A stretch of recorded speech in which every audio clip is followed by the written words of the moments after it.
Hello and welcome to Current Wave. I'm your host, Ayla Wayman, and in this podcast, we meander through our shared delusions and stumble into ethereal shit talking as we dive into the waves of the human experience. I'm so grateful to have you here. Thank you so much for tuning in, and I hope that you enjoy the ride.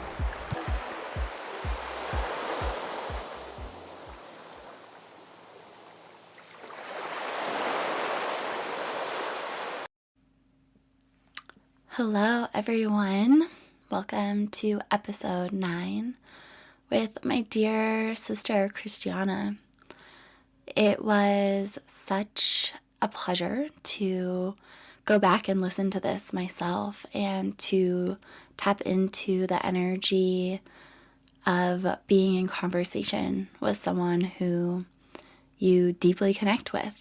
This episode was really special. We were able to record this in person on Long Island in December, and it was a kismet moment to both be there, a place that we met and is very special to both of us, and somewhere that neither of us reside on a long-term basis. So it was a beautiful moment, and I was really reminded in listening to this of why I do this podcast, and it connects me to some aspect of my essential self. And in this moment, I am really tuning into very subtle layers and levels of my own being, of energy, of how I'm moving through the world, and how very subtle adjustments have a really big impact internally and externally. And what I have found on my journey is that the more healing I do, the more I uncover and discover about my own path and who I am and why I'm here, the more refined the process becomes, the more subtle and the more sneaky the patterns become, the more hidden as we kind of, move through the big obvious stuff. I am seeing in myself that it's harder and harder to spot all of my things. And that's where that really deep listening and refinement and attunement comes in, and really tapping into those subtle levels and subtle layers. And some of the work I'm doing right now with a dear mentor is really subtle work. I could imagine someone, tuning into one of our sessions and being like, what is even happening? It's so subtle. We might spend a whole hour just kind of observing my system and me learning to see how different words or ideas or observations really reveal so much about where my system is at. And I'm sharing all of this because I think that Christiana is someone who really taps into those subtle layers, and her relationship with the animate world is very profound and delicate. There's a delicateness to this whole process of attunement to all of the things that are going on, right? There's so much outside of our realm of perception and our 5 senses and our other senses. We really are only taking in such a snapshot. And if we are curious and are called, we can develop more, a broader scope of the world, of ourselves, and really attune ourselves to those subtle layers and levels.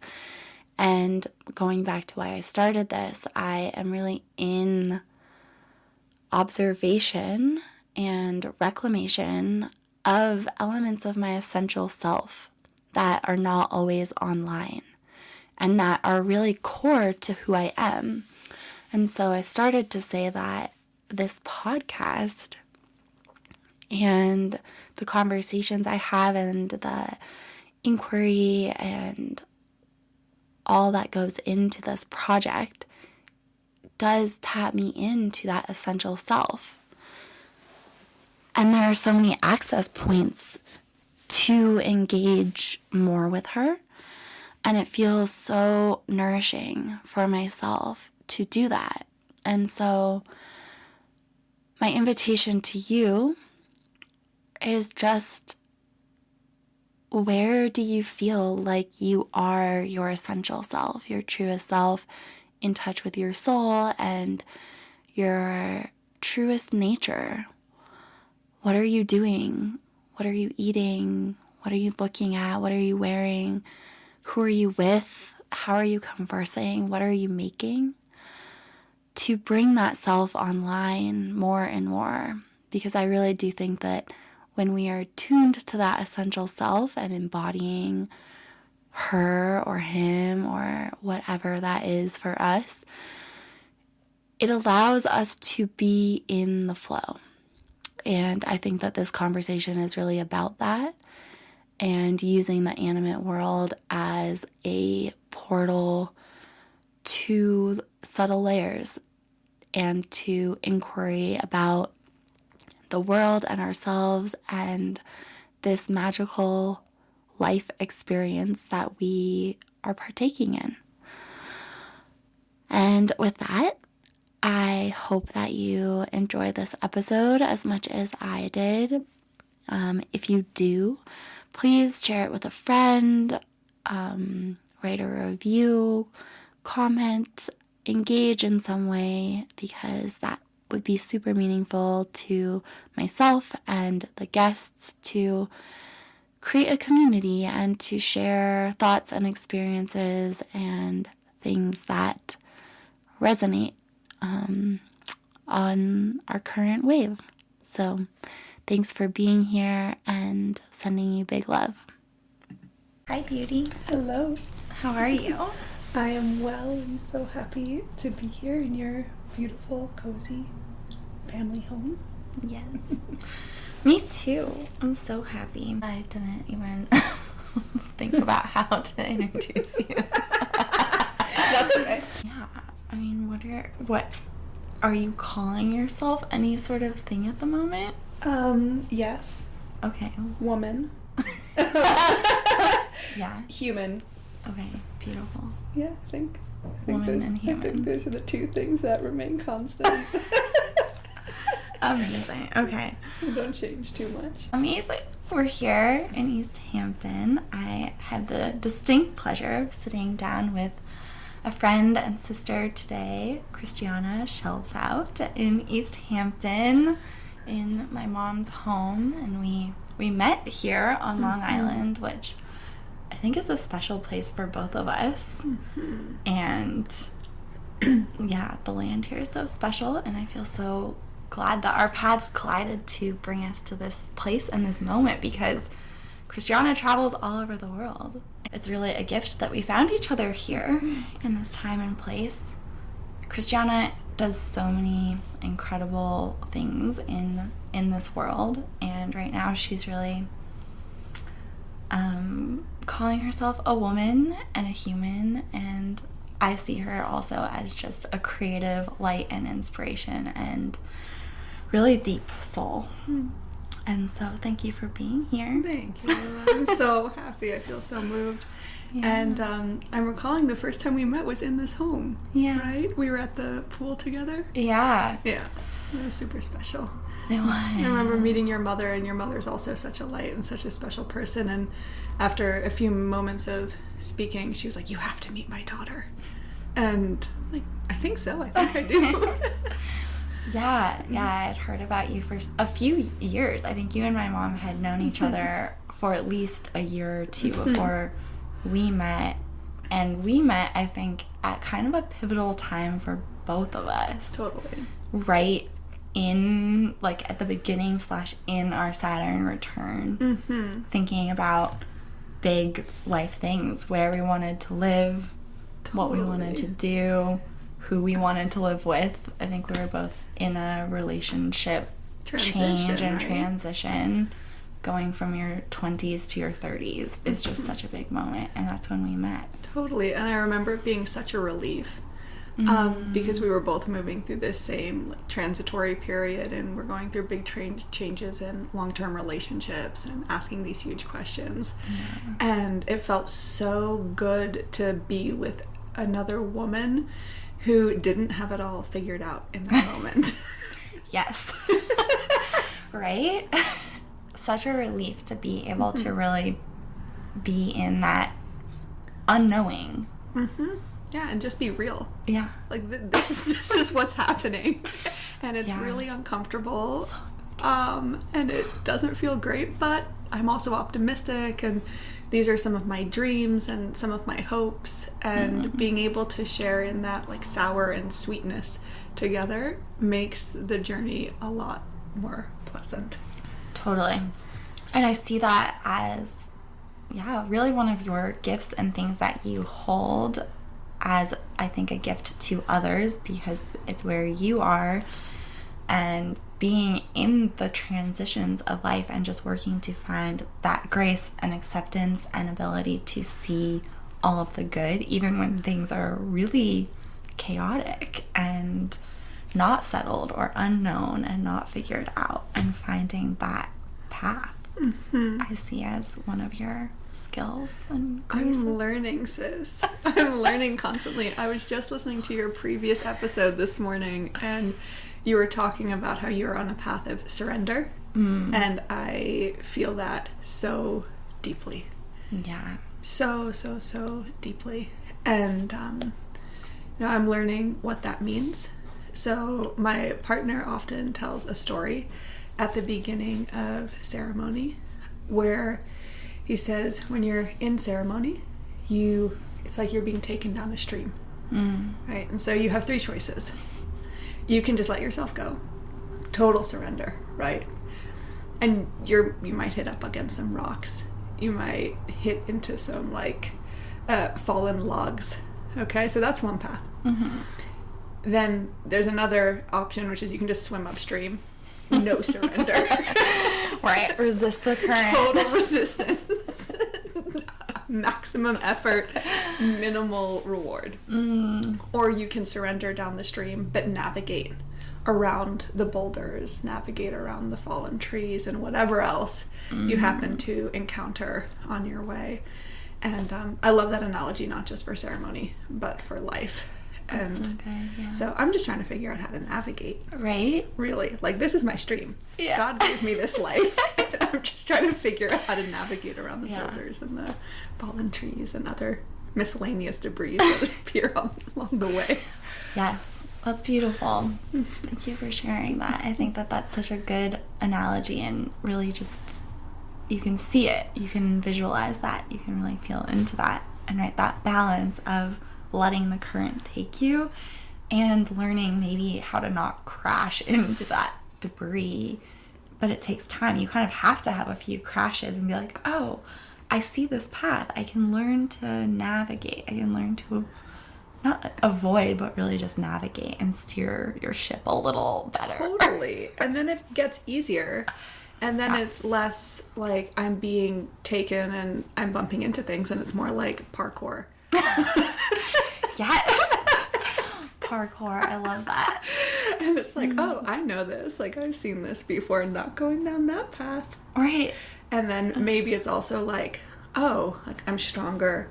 I'm more agile. I'm more familiar with this landscape and this terrain. I can, lean back for a moment and look up at all the beautiful nature around me, and I can come into deeper contact and observation with this space that I'm currently inhabiting. But it takes time, and it takes also a lot of self-love and forgiveness, because Yeah. I don't know about anyone else, but I've certainly made my fair amount of mistakes / had my fair amount of opportunities for learning along the way.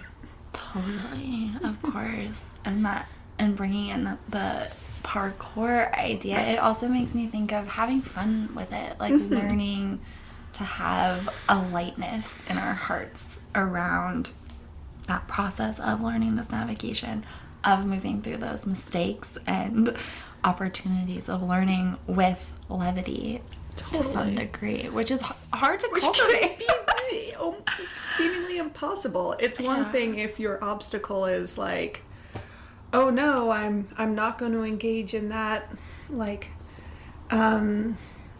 unhealthy pattern with a friend. Like that's one thing. It's a whole other thing if you're like at your absolute bottom because you're dealing with chronic illness, or you're dealing with a loss, or you're dealing with any of the other serious initiatory thresholds that we can come across in this human life. Totally. And holding that lightness is I think a practice for life. Totally. A journey.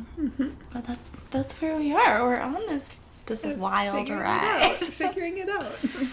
Yeah. So I want to start with talking a little bit about plants. You work with plants in a lot of different ways, from entheogens to chamomile, mugwort, more herbal remedies that are different. And I know that that's a big part of your journey and your life, and things that you work with individually for yourself, but also that you offer the world in a variety of ways. And I wanted to hear a little bit about why plants. Why plants? You know, that might be something that comes easily to some people's minds, like, oh, of course plants. And other people might be curious about why someone would have that be an integral part of their journey. That's a beautiful question.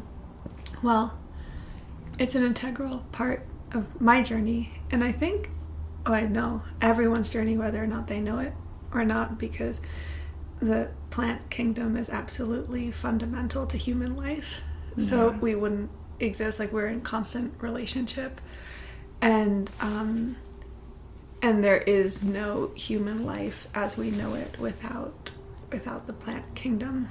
And so I think for me it's just a matter of strengthening that relationship and trying to be in a good relationship with that aspect of life, and seeing and understanding that there's so much to learn. So I'm really a student, and I think in some ways, if I'm looking back at my own lineage, I'm sure my knowledge base right now as a 32-year-old woman is the equivalent of maybe a 7 or 8-year-old would have, the knowledge that they would have had if we were living in a traditional way, when we were really in deeper relationship with our environment and deeper relationship with the land. And I just feel really grateful to have had the blessing for it to become such a big part of my life, this space of learning and relational building, because it has had such a beautiful impact on all areas of my life.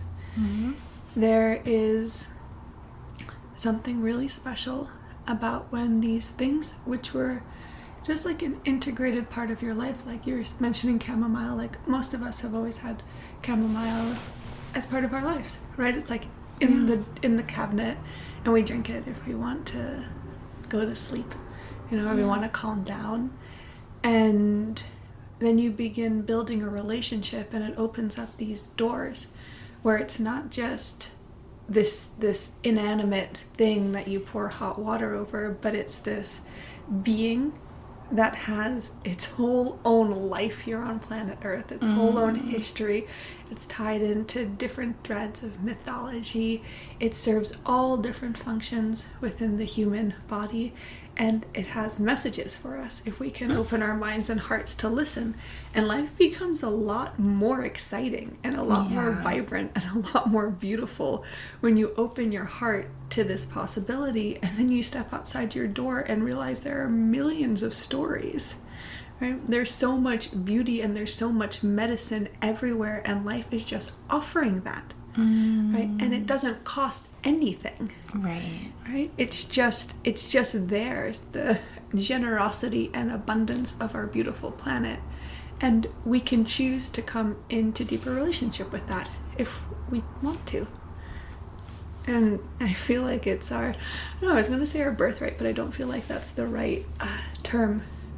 But it is there for all of us. Yeah. Oh my gosh, that's so beautiful. And I immediately had such a sense of that's such a beautiful path into feeling the deeply connected to just all life all the time and the web of existence. And to me, that's such a supportive holding force to not feel separate, to feel very connected. And those stories are such a beautiful portal and pathway. And I don't even think about it that much in that way. You just completely opened a door in my mind. And so that's really beautiful and so cool. I love that you picked up on that, because that's really that has been a big part of my journey, is experiencing a sense of belonging. So, as you know, I was born on Long Island. I moved to Portugal when I was 6 weeks old or 7 weeks old, and then I was back and forth. My family in Portugal is a German and Dutch family. So I was a German, Dutch, kind of American woman growing up in Portugal. And then when I moved to the US when I was 7, I was an amalgamation of all of those things within the Long Island school system. And there was always a sense that, like, I don't belong, right? I don't have a strong cultural tie to somewhere. Yeah. And then in building a relationship with the animate world, with the plants, with nature, even in these moments where you can feel really alone and really isolated, you have friends and you have company everywhere. Yeah. Right? And then it's like you build a relationship with cedar or with nettles or with these trees or plants that make appearances in many different places on the earth. And then it carries you, right? Because you're maintaining that relationship even though you're in a different location, even though the people around you are changing and shifting. And in moments where life can seem really unsettled, that remains a constant.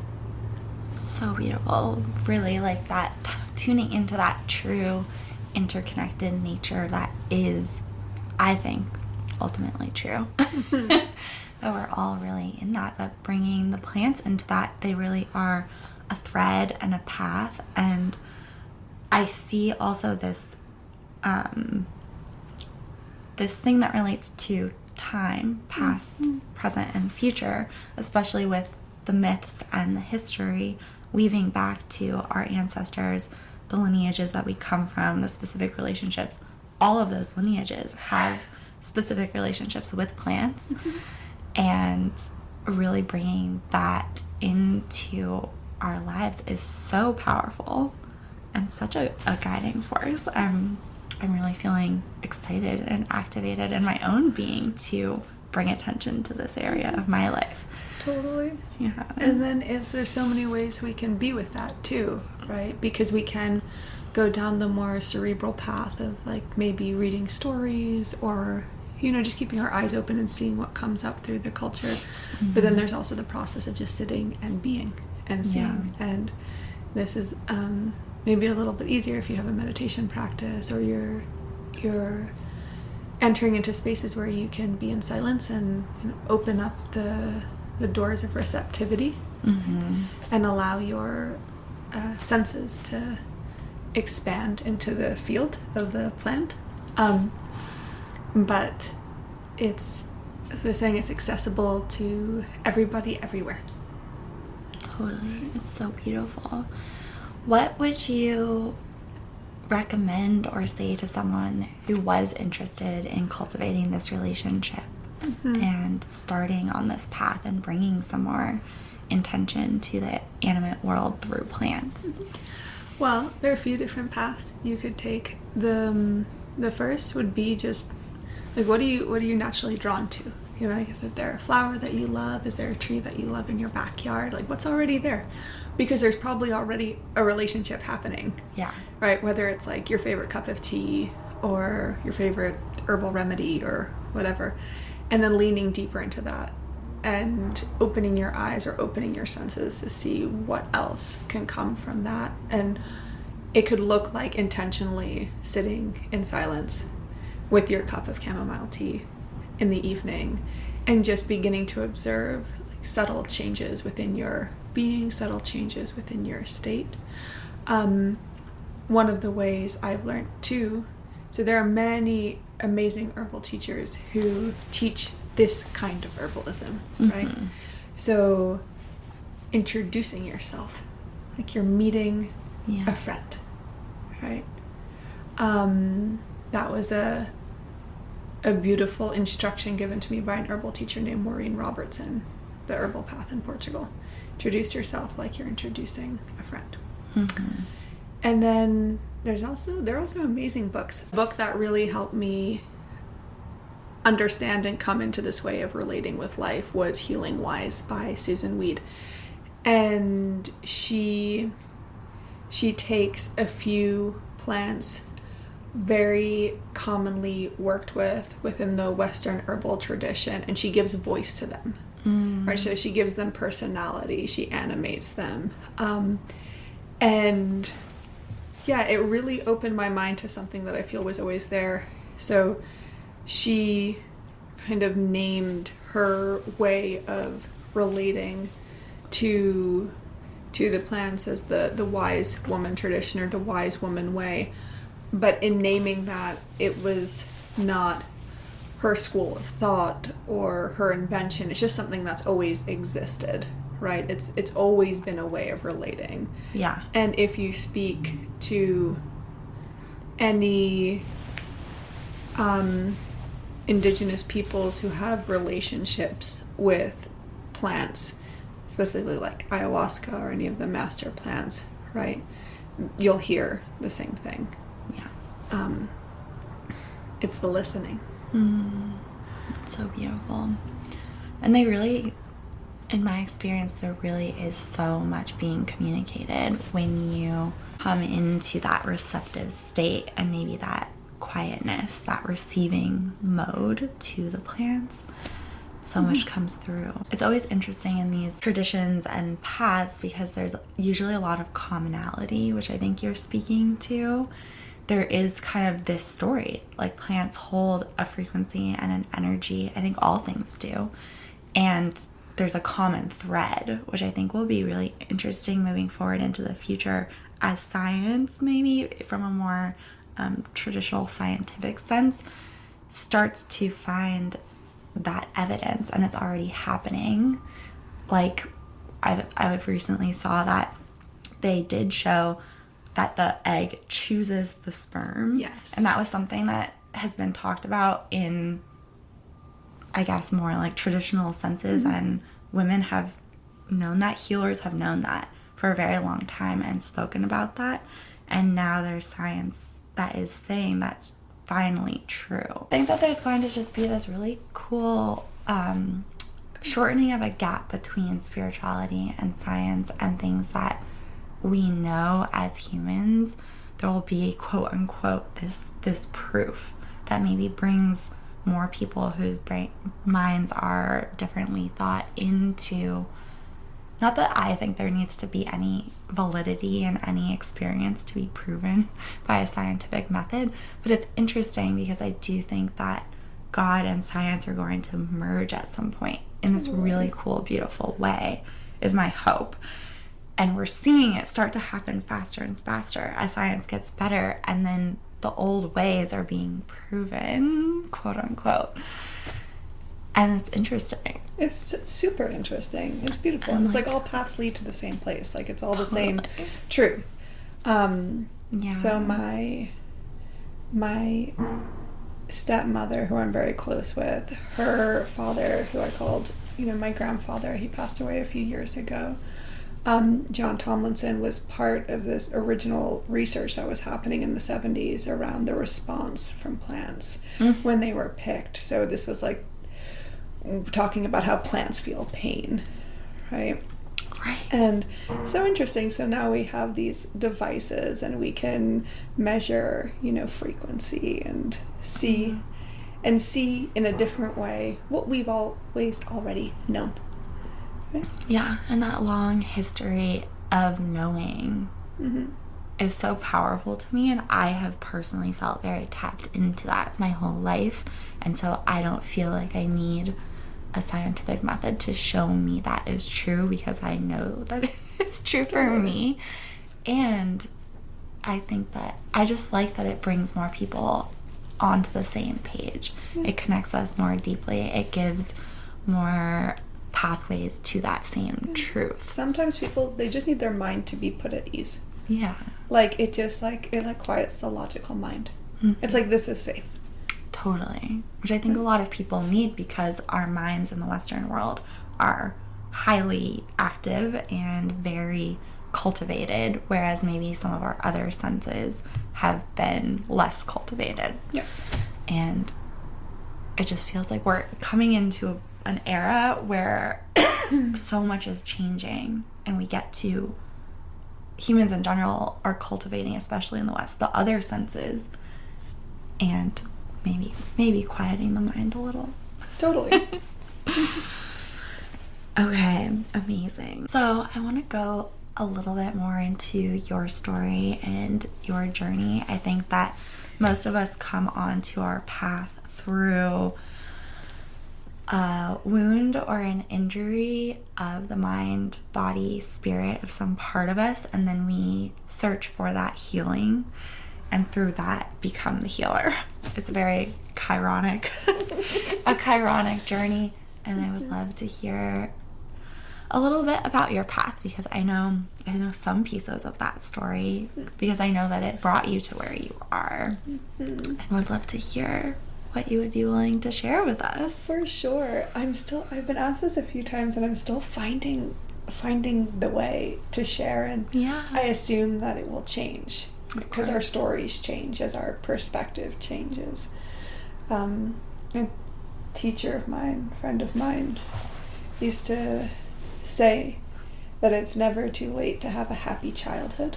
And I love that so much, because as we evolve, we look into the past from a different perspective, from a different angle. And the better my life gets now, the more gratitude I have for those things that weren't too pleasant. Yeah. And then there's also still the material that I'm working through. Of course. And still providing substance for my evolution on my journey. And I was blessed with a colorful childhood. I grew up between two countries, essentially, with various cultural influences beyond just those two places. And I had the blessing of spending a lot of time in the natural world, specifically with my German grandmother. And so there was nature, and there was song. We used to sing German folk music together, and occasionally we'll still break out the big old book of old children's songs and sing through them. And so there are these really, really beautiful, important markers, memories that have influenced who I am and what I'm drawn to now. And then there was also a lot of chaos, a lot of pain, and yeah, like difficult circumstances within my nuclear family, and paired with the various cultural elements, it created a very unique cocktail. Yeah. Cocktail of experience. Yeah. And so when I was 7, I moved back to the US from Portugal for the first time. And I was put on high doses of, at that time it was ADHD medication. And this was following a series of traumatic events. And that spiraled into later childhood and then teenage adolescence that was really informed by this this influence of find the right way to say this, of really feeling like there was something wrong with me. Right? So I was put on various different medications and had certain diagnoses, and was really wrapped up in this story, or in this bubble of like mental health problems. Mm-hmm. And when I was around, after high school, I had the blessing of going to a good high school that helped me out a lot. And then when I was 18, I moved to England for studies, and things started to get progressively better because I started to become exposed to things in ways that made me feel really good. Mm-hmm. Right? So I was exposed to like the healing arts through ways of movement, physical theater, psychodrama, and these elements of my schooling that were more psychological or psychospiritual, and began to unravel some of the complexes that I had taken with me, and set me on a good path. And then a series of unfortunate events when I was 25 landed me in the throes of a condition generally referred to as interstitial cystitis. So if anyone's had a UTI or a bladder infection, it's essentially that, but it's chronic. It's happening all the time. And there were no solutions in conventional medicine that I could find, that I could access. And I had been super blessed to have been exposed to yoga, to meditation, and to other ways of being with myself, being with life, tending to myself. So I knew there were lots of possibilities and options out there. I had been exposed to herbal medicine, and so when this all happened, I had a lot of places that I knew to look, but it took me a while to find what actually worked. Yeah. And so that's where the plants came in a bigger way, because that was the place that I felt safest and the deepest levels of relief, and not just on a physical level, but on a psychospiritual level as well. There was like this holding happening, this sense of belonging happening, that wasn't accessible to me in the other routes that I was seeking relief or healing from. So that's when ceremony became a super important part of my life.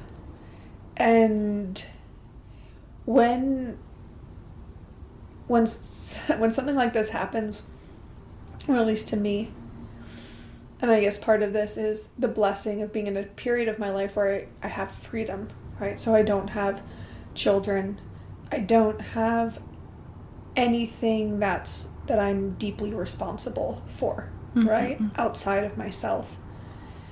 And so I had the blessing to really explore what was going to help me. Yeah. And due to the severity of the experience that I was having, almost nothing else mattered, right? It was full send.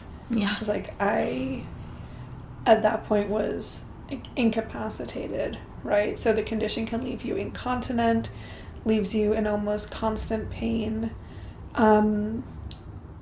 Many foods would irritate my bladder, and I wouldn't be able to like eat out with people.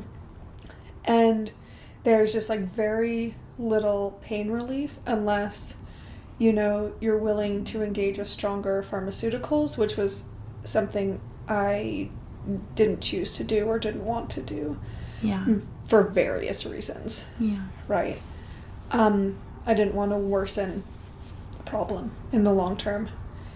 And so it was like a 2 steps forward, 1 step back journey where for a while I thought, you know, I'll find the thing.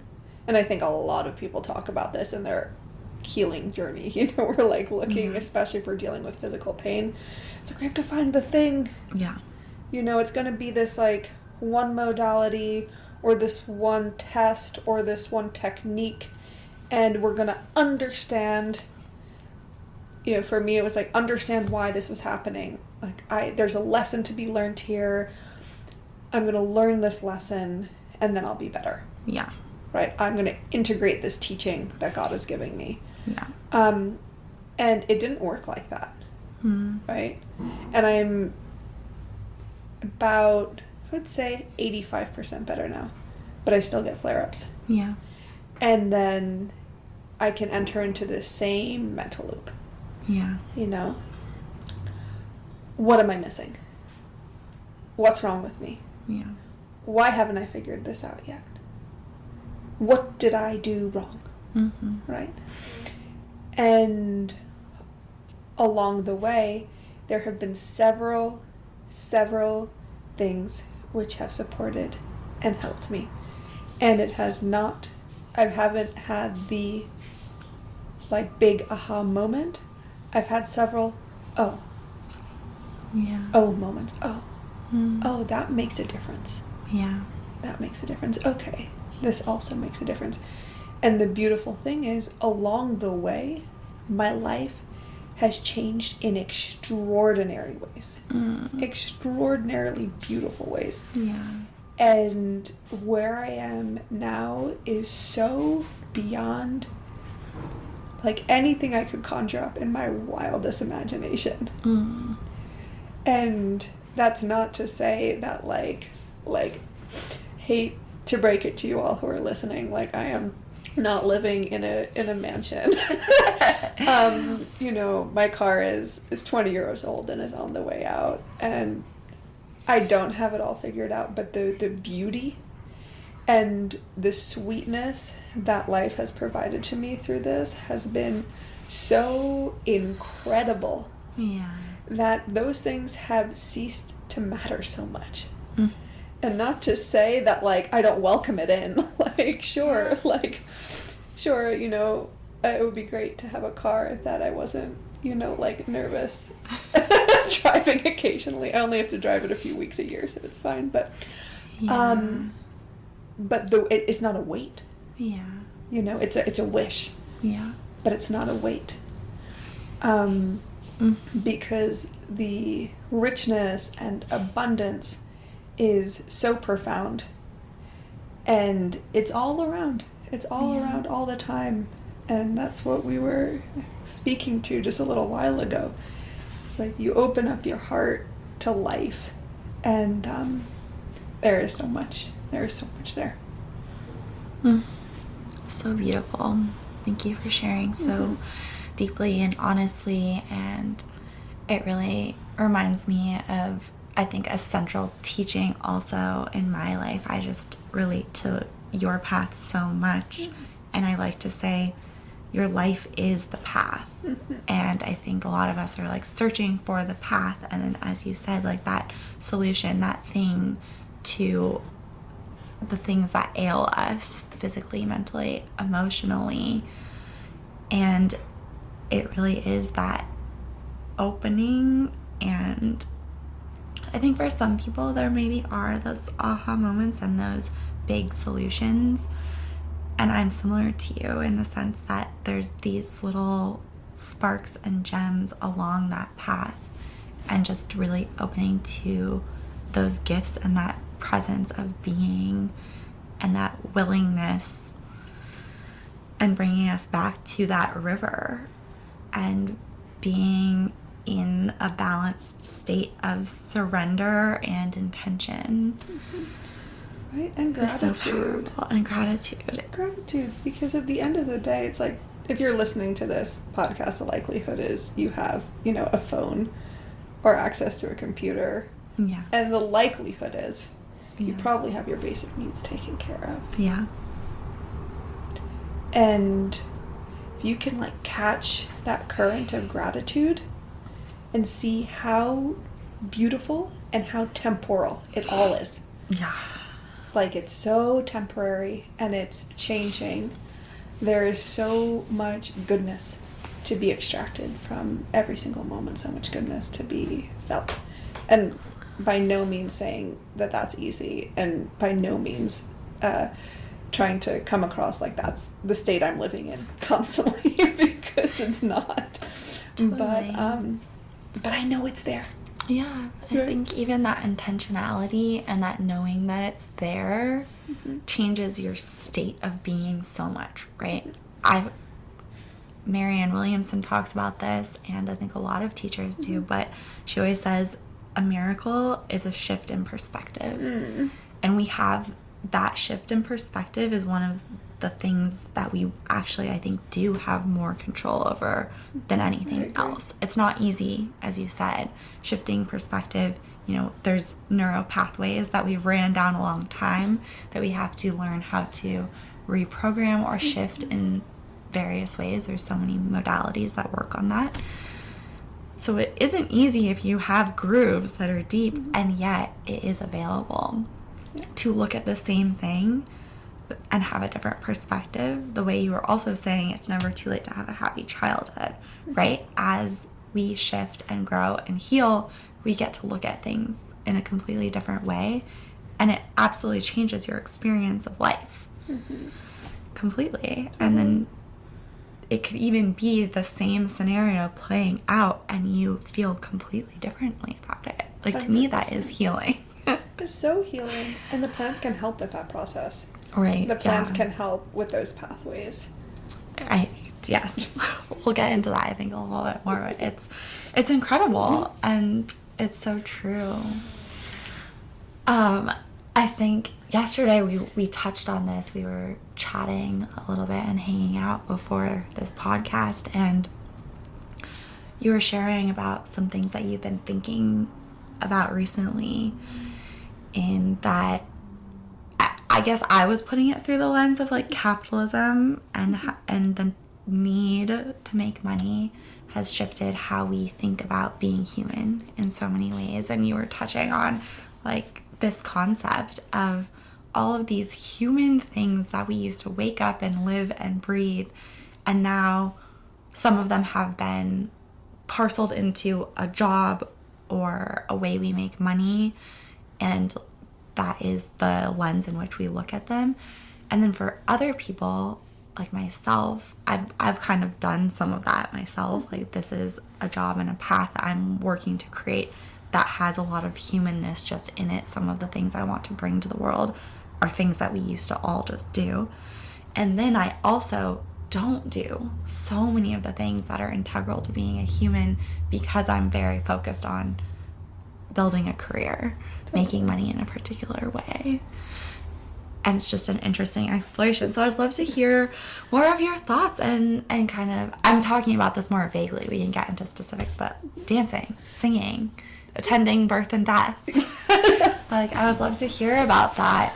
And I'm curious also if you think that your sort of like multicultural upbringing gives a different perspective, and also your time spent, like you live partially here in New York, in Ecuador, in Portugal. There's a little bit of a nomadic nature.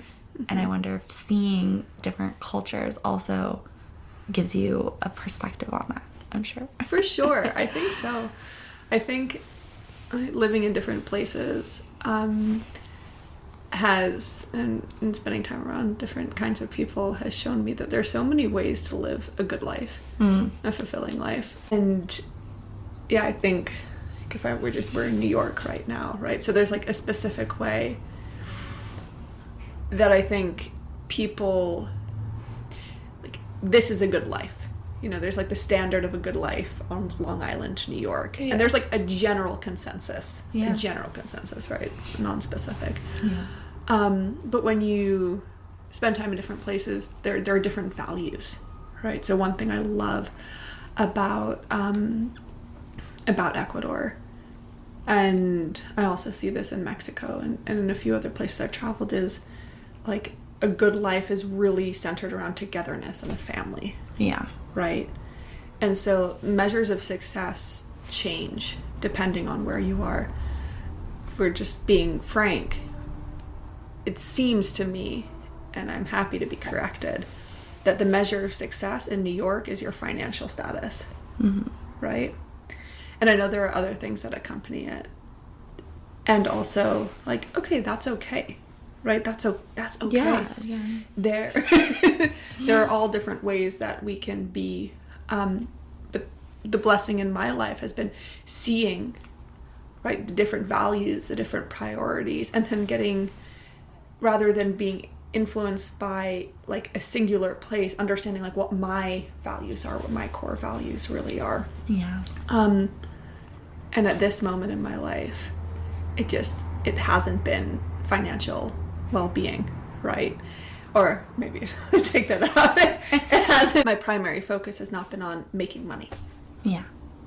Yeah. It's been on cultivating relationship. It's been on education. It's been on healing. Yeah. It's been on following the call of my heart. Yes. Beautiful.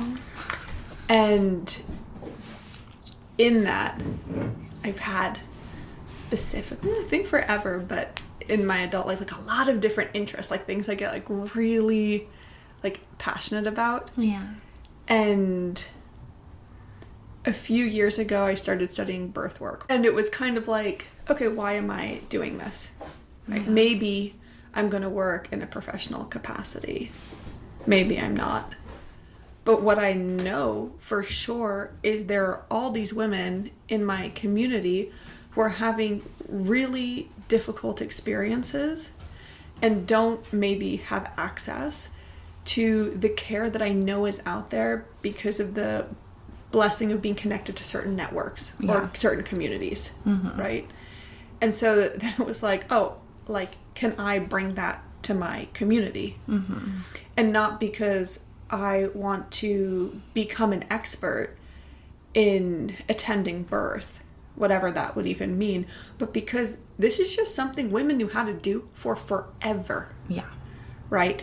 And like coming back to what you were saying, like I love to dance. I studied dance as quote unquote studied dance as a young person. Theater, different ways of expressing ourselves and moving,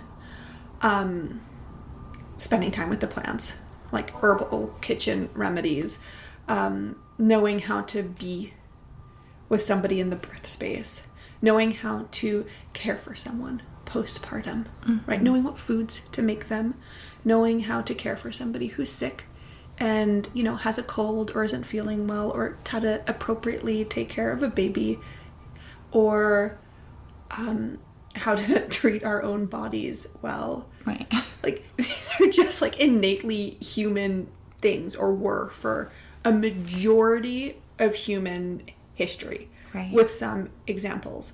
And now, because of structures that are in place, if we're not going to profit, we kind of narrow our attention and focus so we can become, you know, the master or the expert. And again, there's also nothing wrong with that. Like, but if we want to use the analogy or compare ourselves to ecosystems, right? It's like, kind of see those people who go like really deep and really narrow. It's like almost like a mole energy, right? Like you're going deep, you're going into it. It's specific. But then there are also like birds and all different creatures who are orienting to life in all different ways. Yeah. And I think for the most part, we've lost sight of that. And then there's so many people who are so depressed, who are so sad. And we evolved to express, I don't believe, and I'll hold to this, I really don't believe humans can be at their peak state of health and happiness unless they are being creative in some way. Yeah. And it's going to look different for everybody. Yeah. But we all have that innately in us. And to lose contact with that is a sad thing. Yeah. And so in my work, I'm hoping to inspire people to engage with those things that are innately human. Yeah. And you know, when you were asking how to introduce me, I'm like, a human, because that is like the only thing that I can think of that, you know, because like these labels have all these different associations and like professional ties to them, and like you know, I've been super blessed to be paid at certain moments to do certain things, like thank you. And like all I'm really doing is humaning. Yeah.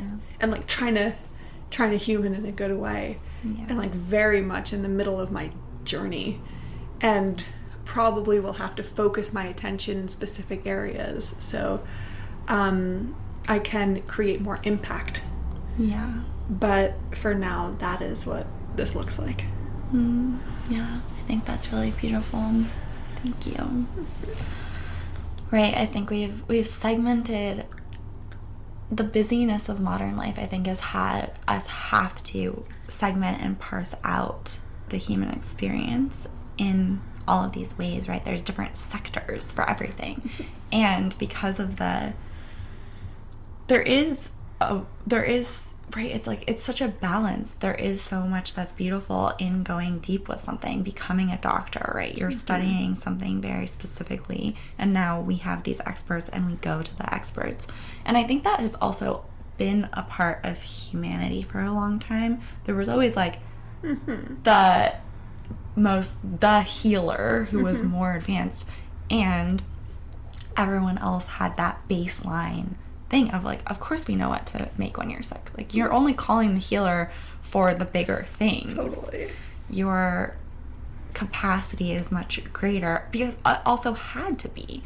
You were alone in more remote places. Like, there was less access. You had to know how to do a lot of things. Build a house, plant, harvest food, kill animals, like living took a different experience, where now we're buying our food at the grocery store. We don't need to be a farmer.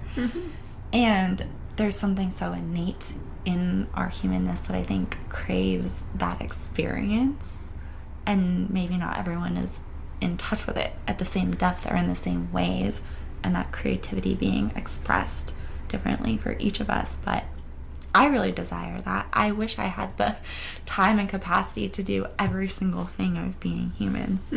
I think I don't know, I have a sadness knowing that I won't be able to have like all of the careers I want in this life, all of the experiences I want, because I want so many. I want to go deep and I want to go broad. I just don't have the freaking time. But it's cool to think about, and I do think that there is a resurgence of all of this, right? Like the healing arts and the old ways are coming back, because I think humanity is craving this, because it's a healing balm for all of us to become more human, especially to me in the age of technology.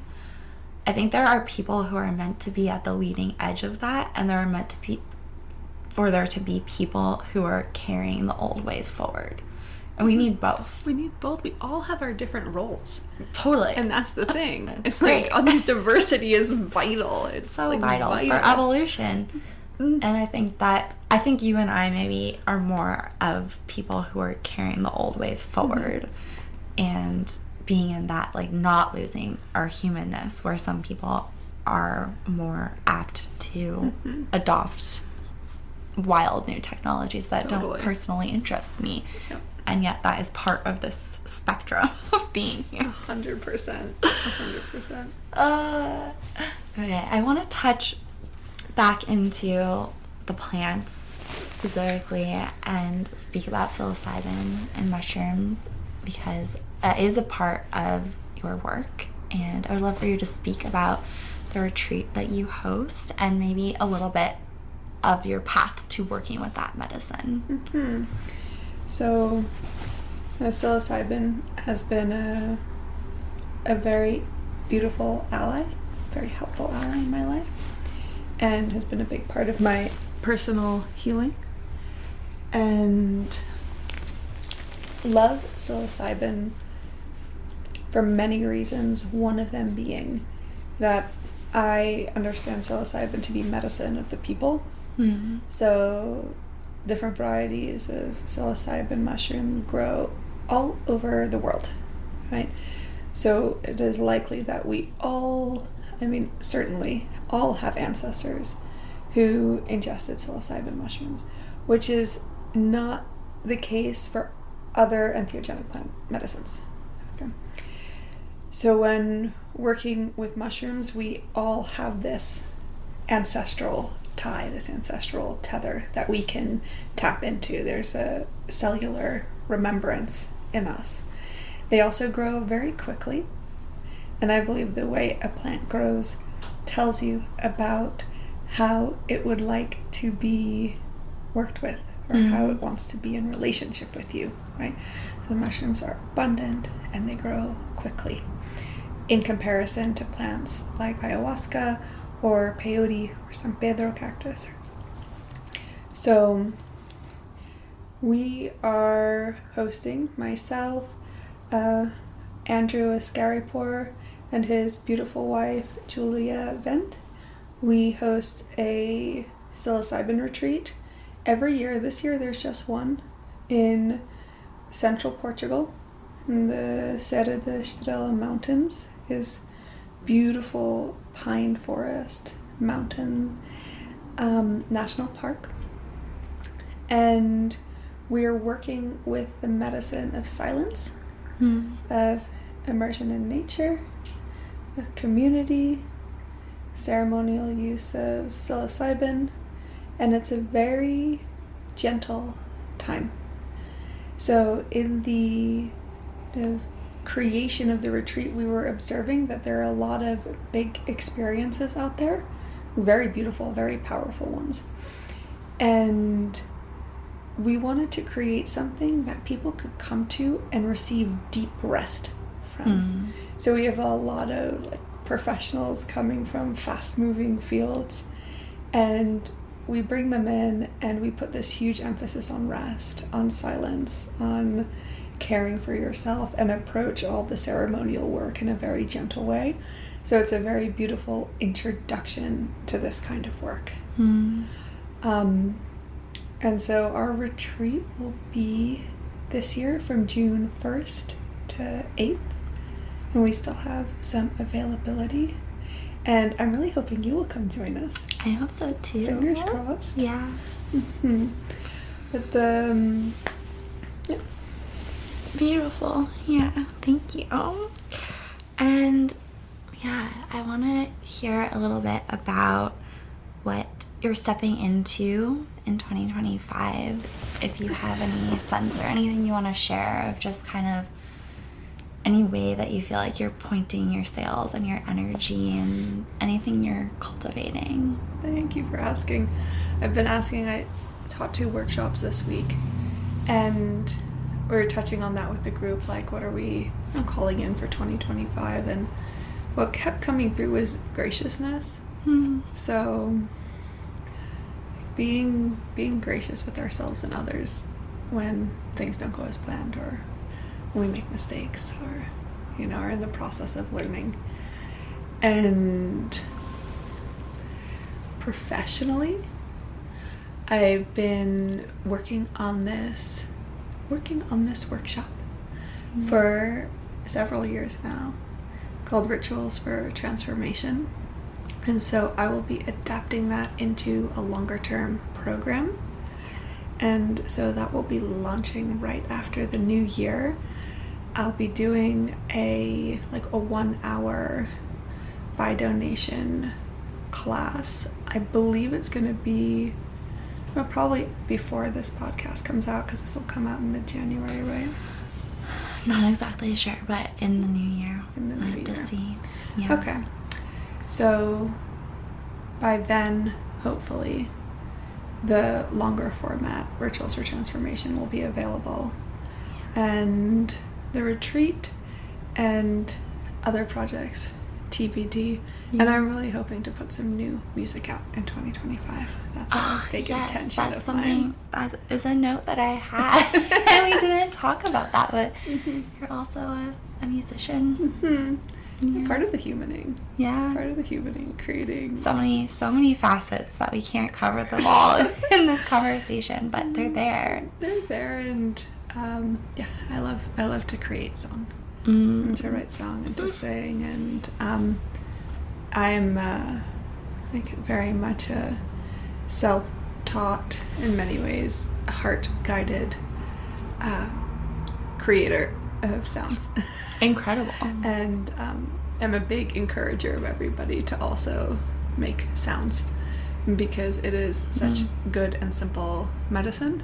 Yeah. And you don't need to be quote-unquote good for it to have very profoundly positive impact. That's such a good reminder. I also feel like that's one of these humaning things that is actually quite repressed in a lot of people. Making sound, taking up space, using your own voice, using your body. Totally. At least in this culture, the United States.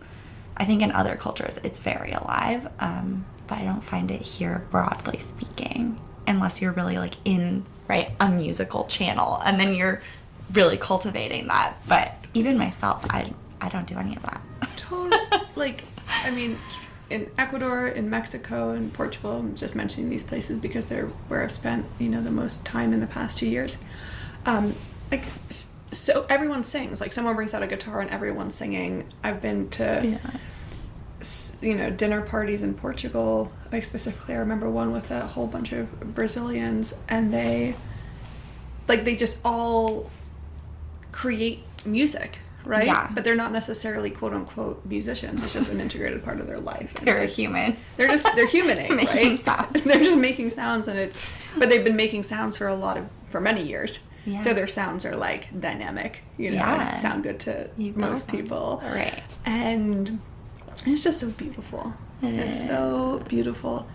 And I do believe we carry around a lot of complexes around our voice and expression, and the practice of, even just singing along to whatever in the car, but full send, full volume, full commitment. Yeah, just going. Can be incredible medicine for your whole body. Yeah. And no one needs to teach you, again, with all these other things we're talking about, no one needs to teach you how to do that. That's in you. Yeah. It's really interesting. Yeah, I think we also have a lot of complexes around our own voice and the sound of our own voice. Hearing it recorded. It's just fascinating. We could talk all about sound. Maybe in a future podcast we'll go more in that direction. For sure. It would be fun. It's a total edge. Yeah. I'm sure even for you starting to record this podcast, did that come up? It did, but my voice and sound has been more so from a speaking perspective, has been something that I've been working on for a long time. And it was really interesting though, this is coming through, I think, just being in this space with you and talking about this, but I have only been in 2 ayahuasca ceremonies, but one thing in the second ceremony that really came through when I sort of went through an arc of that experience and came into the other side and was really coming into my power and being shown a lot of things, my voice was a really central part of that. And the shamans that I was with, to help me kind of ground and come into that space, the woman that I was working with, she kept saying, say your own name, use your own voice, and that's going to be like, remember, she said to me, and she kept like touching my heart and being like, remember who you are, remember why you're here, and use your voice to do that. Say your own name, remember your name, like that's going to reground you and support you moving through this challenging experience and the place that I was in.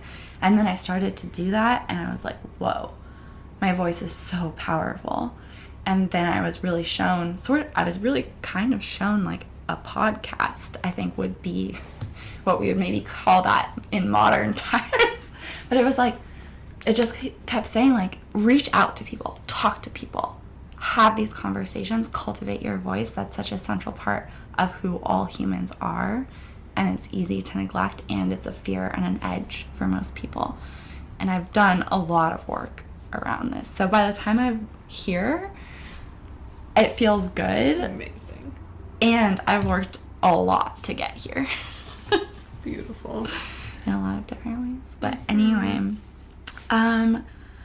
we'll have all of your details in the show notes, but what are some other, there's a lot of ways to work with you. What are a few others that you're offering right now? So the work that I'm most interested in right now has to do with psychedelic integration. So we're in this quote unquote psychedelic renaissance, which is only really applicable to like parts of the world where these medicines haven't been part of the cultural landscape for a long time, because for many cultures and places there is no renaissance, there's just a continuity of their way of life. A long-standing human history of working with plants. Exactly. And in this way, people are having a lot of experiences that are difficult to assimilate into their day-to-day.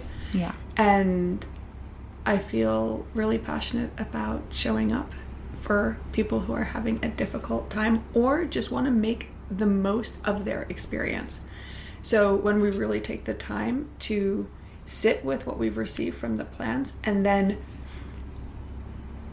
take that material and bring it out into the world, it's a way of building good relationship with the plants, right? It's kind of like if you come to a friend, and I say this because a lot of people go into ceremony or go into work with plants because they have a question or they have something they're trying to work on in their life, right? So it's kind of like going to a friend and asking for advice, right? And then the friend shows up and gives you advice, right? The plant goes up and shows you, gives you the advice. Yeah. And then you're like, oh, thank you for that. And then you go off into your life and you remember, but you don't necessarily apply that advice. And then things still aren't going right, and then you come back again and again, right? Right.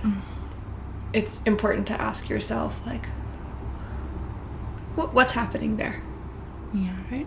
What kind of relationship am I fostering with this friend, with this ally? So supporting people in their process of actually enacting that change that was inspired in those spaces, right? And in that way then deepening their relationship with plants and this way of life. Beautiful. So yes, you'll be able to find all of Christiana's details, her Instagram and her website and all of her offerings in the show notes. And thank you so much for being here. It was so beautiful speaking with you. Thank you, love. I'm so inspired by what you're doing, and I feel so blessed to know you and to get to spend some time with you. I know. So lucky.